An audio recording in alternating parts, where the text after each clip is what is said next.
Baik, ya, kita lanjutkan perkuliahan kita. Ya, pada pertemuan kali ini kita akan membicarakan tentang pendidikan karakter. Ini yang menjadi salah satu tema penting ya dalam dunia pendidikan kita ya, pendidikan karakter ya. Ya, di mana ini tidak lepas dari kondisi bangsa Indonesia yang saat ini ya sedang banyak diwarnai oleh atau dihadapkan pada tantangan krisis karakter ya. Ya banyak pihak yang menilai bahwa karakter bangsa kita semakin dari hari ke hari ada gejala untuk mengalami degradasi atau penurunan ya karakter gitu ya. Sehingga di dalam kurikulum itu sekarang ya sudah sejak lama sebenarnya ya, itu sudah mulai diintroduksi ya, dimasukkan ya pendidikan karakter ya. Itu semua dalam rangka untuk menjawab tantangan bangsa Indonesia yang memang sedang banyak dihadapkan pada masalah-masalah karakter bangsa gitu ya. Sehingga ini menjadi penting juga bagi kita untuk mengetahui ya tentang pendidikan karakter gitu ya. Anda sebagai calon-calon guru ya, juga mesti tahu ini ya tentang bahwa pendidikan karakter ini diintroduksi ya, dimasukkan ke dalam muatan kurikulum ya pendidikan kita ya, dari pendidikan dasar sampai pendidikan tinggi ya, itu semuanya ada muatan pendidikan karakternya gitu. Nah, sebelum masuk ke pendidikan karakter, kita pahami dulu ya apa itu karakter. Ini saya kutip dari salah satu filosof Islam ya, atau dari sisi tinjauan filosofi pendidikan Islam ya, dari Al-Ghazali ini ya, ini sangat terkenal ya di dunia filsafat ya, terutama filsafat di dunia Islam ya. Di dalam kitabnya, dalam karyanya ya, Ihya Ulumuddin ini ya, ini juga banyak dirujuk ya, banyak menjadi sumber rujukan tentang pendidikan karakter ya. Nah, pada waktu kemarin saya mengerjakan disertasi, saya juga termasuk mengutip ini ya, mengutip pendapatnya Al-Ghazali tentang karakter gitu ya. Nah, menurut Al-Ghazali, karakter atau akhlak ya dalam bahasa agamanya itu ya, atau dalam bahasa lainnya itu budi pekerti gitu ya. Yang ya ini satu makna lah gitu ya. Itu sifat yang menetap dalam diri seseorang sehingga menjadikannya melakukan suatu tindakan dengan mudah tanpa berpikir panjang dan ia bahagia dengan tindakannya itu. Jadi karakter itu adalah sifat ya. Sifat seseorang ya. Dan sifat itu sudah menetap di dalam dirinya ya. Bukan sifat yang hanya melekat suatu saat saja ya. Dan melekat sudah menetap gitu ya, sudah menjadi bagian dari dirinya gitu ya. Itu yang sudah disebut dengan karakter ya. Nah, dan kalau sifatnya itu hanya kadang-kadang melekat, kadang-kadang lepas gitu ya. Nah, itu berarti belum menjadi karakter ya. Nah, ini pengertiannya begitu ya. Nah, sifat itu sudah menetap dan kemudian itu mendorong orang untuk melakukan suatu tindakan. Dan tindakannya itu dilakukan dengan cara yang tidak perlu berpikir ya, spontan gitu ya, tindakannya spontan ya, karena didorong oleh sifat yang sudah menetap tadi itu. Dan kemudian dia merasa bahagia ya dengan tindakan yang ia lakukan itu ya, yang sesuai dengan sifat yang sudah menetap di dalam dirinya. Gitu.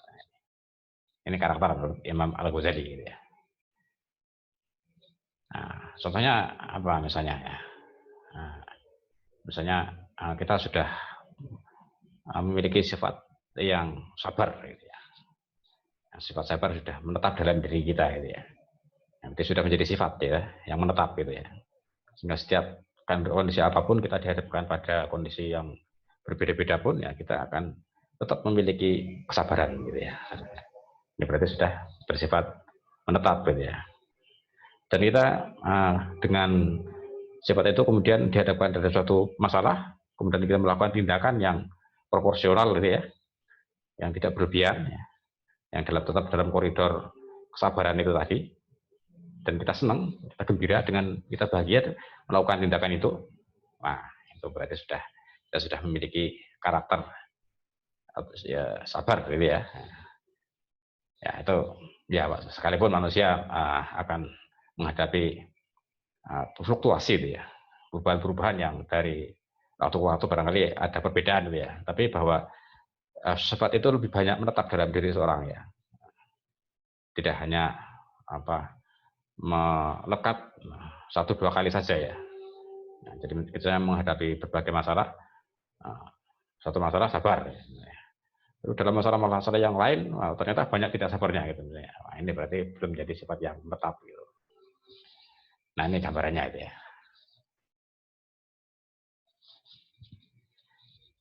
Nah, karakter merupakan kualitas moral ya. Jadi tadi ya, sikap dan perilaku yang dimiliki sebagai hasil belajar. Jadi itu merupakan proses belajar ya. Jadi bukan datang dengan sendirinya ya karakter itu ya, tapi proses belajar yang terus-menerus ya, yang tidak berhenti ya, berproses lama ya. Nah, yang selalu muncul walaupun tidak sedang berada dalam pengawasan orang lain ya. Jadi sekalipun tidak ada terlibatan pihak lain ya, kita tetap ya berada dalam koridor sifat yang tadi itu ya. Jadi sekalipun kita sendiri misalnya ya sedang pikiran kalut gitu misalnya ya, tapi kita tetap sabar misalnya. Bukan hanya sabar karena ada orang tua ya, ada saudara ya, ada orang lain ya. Nah ini menunjukkan kesabaran bukan karena ada orang lain ya, tapi karena memang itu sudah muncul dalam diri seorang gitu ya. Nah, pendidikan karakter adalah merupakan tanggung jawab setiap orang ya. Jadi setiap kita ya, apalagi sebagai calon pendidik ya, ini nanti akan punya tanggung jawab ya untuk melaksanakan pendidikan karakter ini ya bagi para siswanya gitu ya. Nah, kemudian ya ini kita masuk ke komponen ya, unsur-unsur dari karakter ya.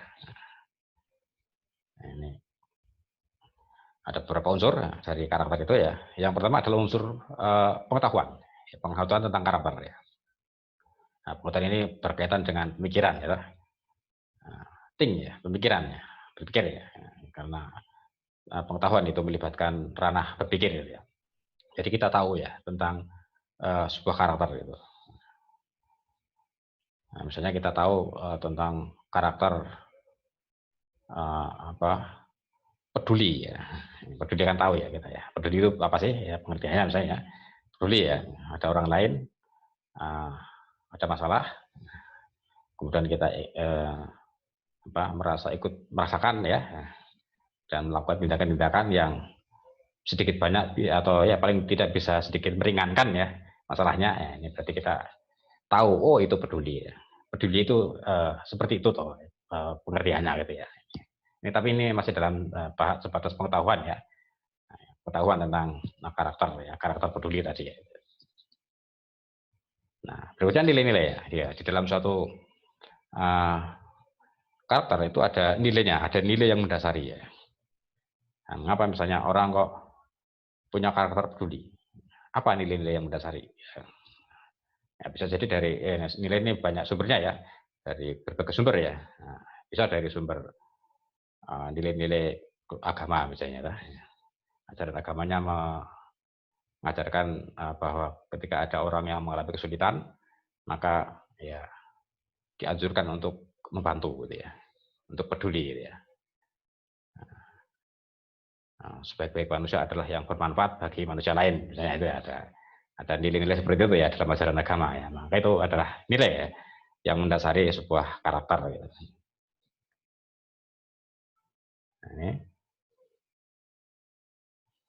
Nah, ya terhadap pengetahuan dan nilai-nilai ini berikutnya adalah sikap ya, komitmen ya, sikap terhadap atau komitmen terhadap karakter ya dari sisi pengetahuan dan dari sisi nilai-nilainya ya, punya komitmen gitu ya. Oh ya, saya tahu ya, saya punya pengetahuan tentang karakter ini ya. Saya meyakini ya nilai-nilai yang mendasari karakter itu ya. Saya punya komitmen untuk menerapkan ya pengetahuan karakter itu ya, menerapkan nilai-nilai yang mendasari karakter itu ya. Ini komitmen. Nah, itu sikap ya, sikap. ya, pada akhirnya nanti itu akan mendorong kita untuk melakukan sebuah behavior ya, sebuah perilaku ya, sebuah tindakan ya, tindakan yang ya mencerminkan karakter tadi itu ya, baik secara personal maupun secara sosial ya, secara individual personal berarti ya, secara sendiri ya maupun secara bersama-sama gitu ya. Jadi kalau kita sudah tahu karakter peduli misalnya, kemudian karakter peduli itu didasari pada sebuah nilai, misalnya nilai-nilai itu kita dapatkan dari nilai-nilai agama ya, kemudian kita komitmen untuk menerapkan pengetahuan dan nilai-nilai itu dalam bentuk tindakan, dalam bentuk behavior ya, tindakan ya, baik sendiri maupun bersama-sama gitu ya. Ini komponen karakter ya. Kita tahu, terus atau komitmen ya, kemudian ya, menerapkan ya, mengimplementasikan gitu. Ya ini saling berkaitan ya antara ketiganya ini ya. Nah, berbagai penelitian menunjukkan bahwa karakter dibentuk dari pembelajaran di lingkungan sekitar ya. Faktor lingkungan ini sangat berperan ya dalam pembentukan karakter seorang ya, baik di rumah, di sekolah ya, dan juga di masyarakat yang ketiganya itu saling menyatu ya, terintegrasi ya dalam membentuk karakter seorang gitu ya. Nah, sehingga begitu pentingnya ya lingkungan ya untuk membangun karakter seorang gitu. Ya apalagi orang Indonesia ya, ini biasanya orang Indonesia itu sangat mudah terpengaruh oleh lingkungan sekitar ya. Pada umumnya masyarakat Indonesia adalah masyarakat yang sosialitasnya tinggi ya, punya jiwa sosial yang tinggi ya. Sehingga ciri khas kita adalah guyup ya, gotong royong gitu ya. Nah, sehingga lingkungan itu begitu berpengaruh besar ya terhadap masyarakat Indonesia ya, terhadap orang Indonesia gitu. Jadi lingkungan ini sangat mempengaruhi diri ya orang Indonesia gitu ya, mempengaruhi kepribadian orang Indonesia gitu ya. Nah, berikutnya jalur pendidikan karakter ya ini ya. Jalur-jalurnya apa saja sih ya? Jalur-jalur yang bisa kita gunakan untuk melakukan atau melaksanakan pendidikan karakter. Ini ada pendidikan karakter itu bisa dimasukkan ke dalam kurikulum ya. Jadi sejak semula didesain di dalam kurikulum itu ada dimasukkan ke dalam kurikulum. Jadi misalnya kurikulum pendidikan sejarah tahun 2013 ini ya. Nah, di dalamnya dimasukkan unsur-unsur pendidikan karakter. Apalagi sejarah ya. Nah, itu banyak sekali nilai-nilai ya, pengetahuan, nilai-nilai yang ya mengandung nilai karakter, mengandung pendidikan karakter ya. Nah, sejak awal, sejak kurikulum itu dirancang itu sudah di situ ya, secara sengaja ya, itu dimasukkan unsur pendidikan karakter. Nah, bisa juga melalui masyarakat ya, sosialisasi oleh masyarakat ya. Pendidikan karakter berbasis masyarakat ini ya, berarti ya di masyarakat ya. Juga di kelas ya. Di kelas guru itu juga bisa menciptakan suasana ya, kondisi ya yang di dalamnya bisa untuk membangun karakter ya, karakter para siswa gitu ya. Kelas ya. Nah, ini berarti pembelajaran di kelas itu rancang sedemikian rupa ya, dibangun sedemikian rupa, suasananya dibangun sedemikian rupa sehingga di dalamnya ada pendidikan karakter ya, berjalan pendidikan karakter. Nah, berikutnya juga bisa melalui contoh ya, melalui keteladanan ya. Ini apalagi sosok guru ya, ini yang menjadi teladan ya, itu ya nanti akan menjadi jalur penting ya bagi berjalannya pendidikan karakter ya.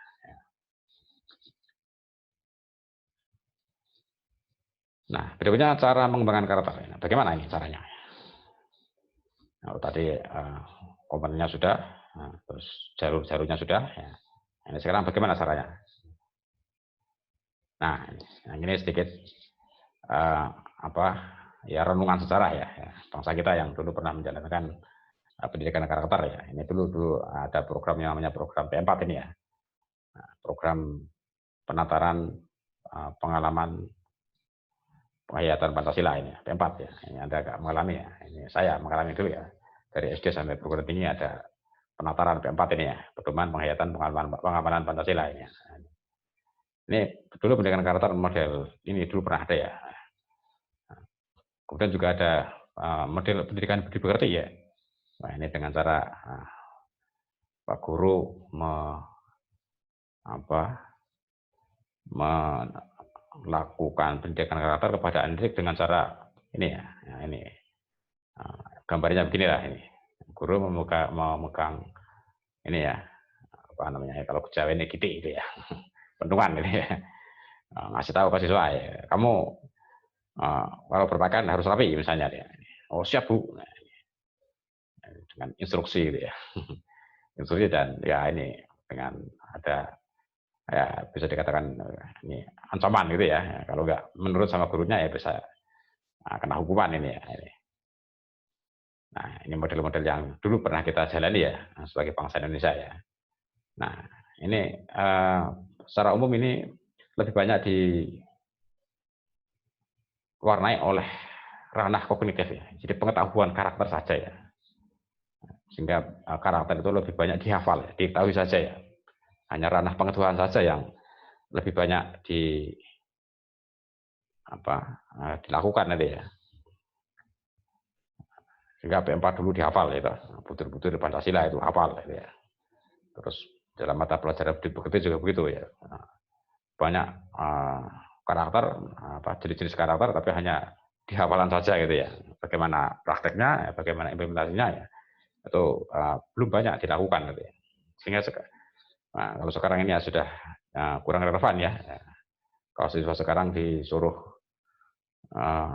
taat kepada guru dengan ancaman begini ya malah bisa lari gitu. Ya karena situasi zamannya sudah berbeda ya. Kondisi zamannya sudah berbeda gitu ya.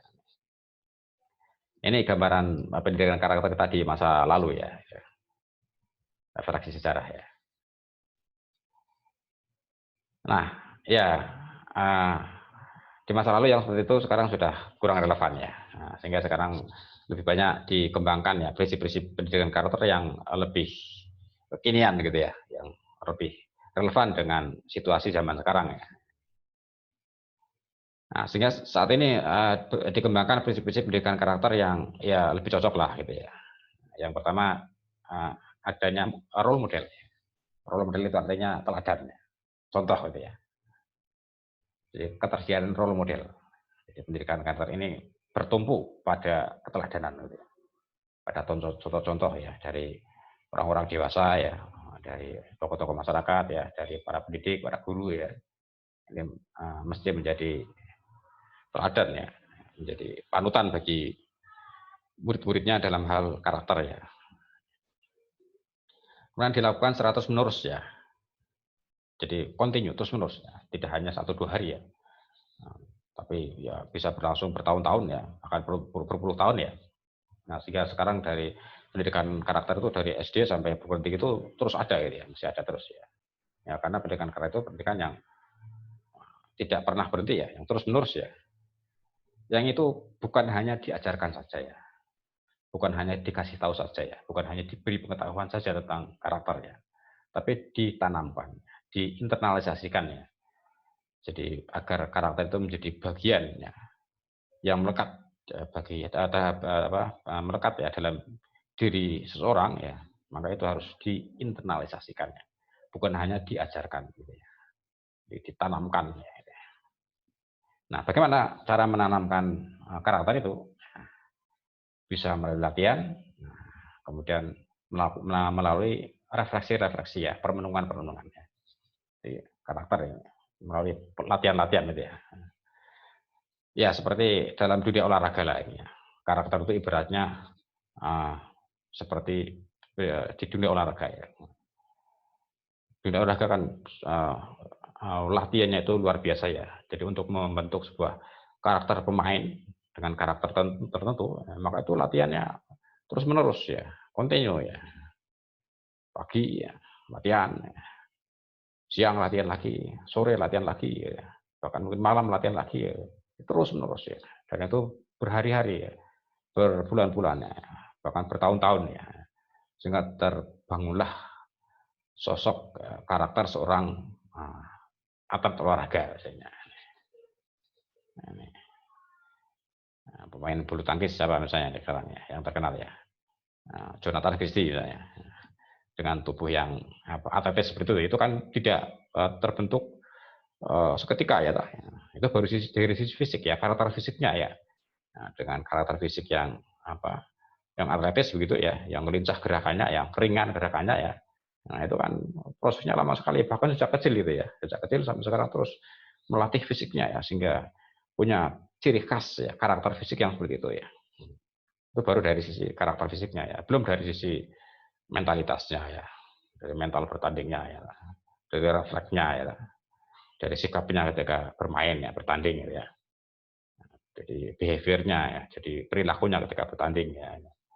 Nah, itu latihannya ya, luar biasa ya. Juga melalui refleksi-refleksi ya, permenungan-permenungan ya. Jadi setelah melakukan suatu atau menerapkan suatu karakter tertentu kemudian direnungkan. Ini sudah pas belum ya? Dengan cara saya bertindak seperti ini sudah mencerminkan sebuah karakter tertentu belum? Atau masih perlu ditingkatkan lagi? Gitu ya. Nah, itu berarti masih melakukan permenungan-permenungan sehingga karakternya akan semakin baik ya, akan semakin kuat gitu ya. Nah ini prinsip-prinsipnya begitu ya, karakter ya.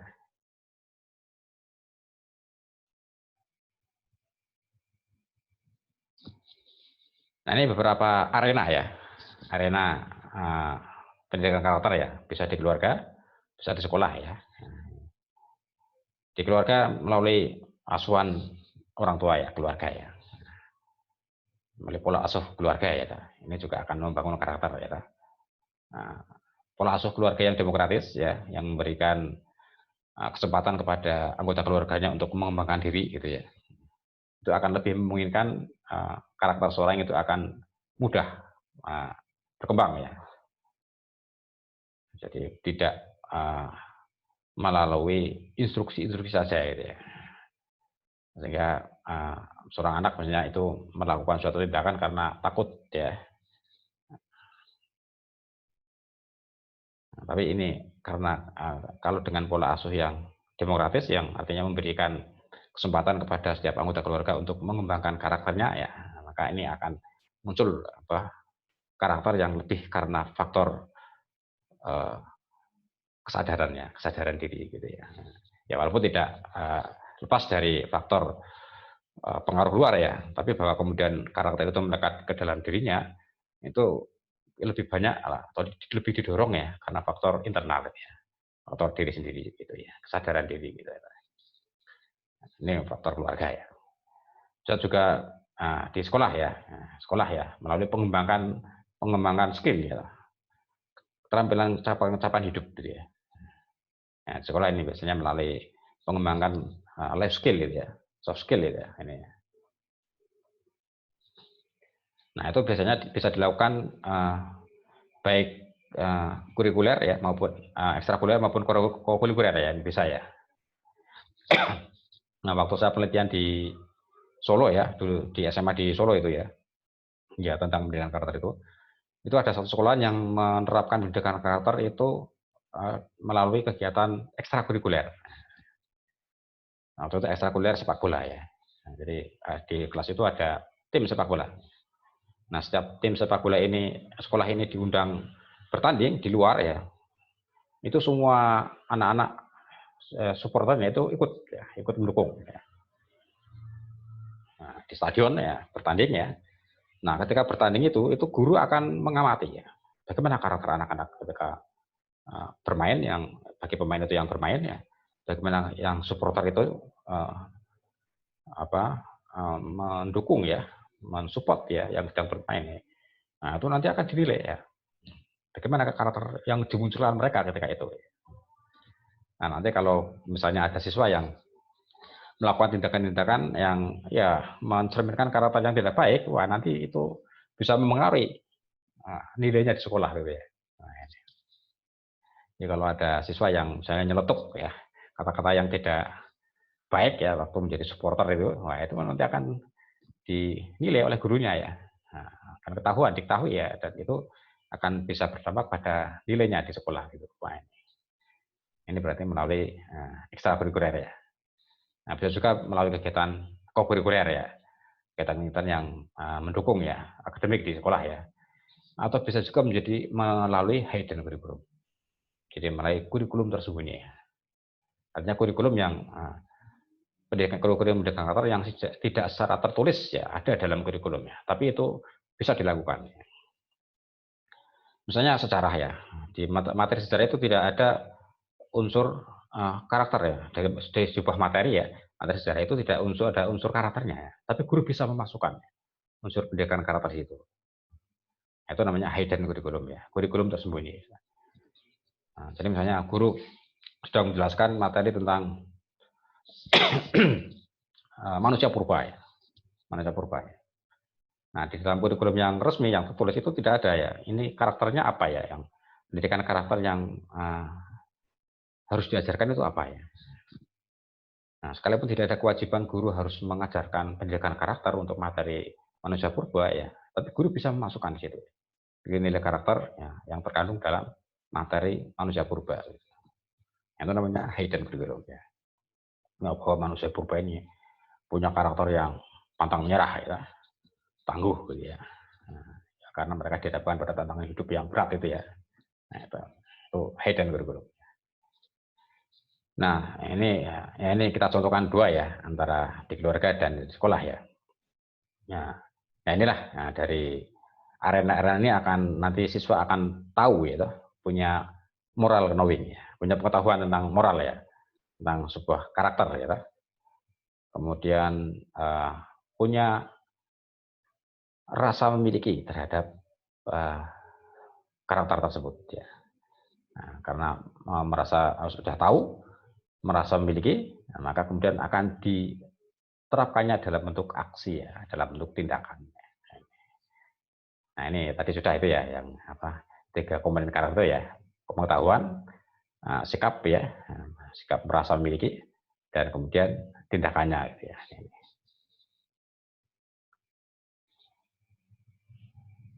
Nah, bagaimana pembelajaran soft skill ya, yang merupakan tadi ya, strategi pembelajaran karakter di sekolah ya.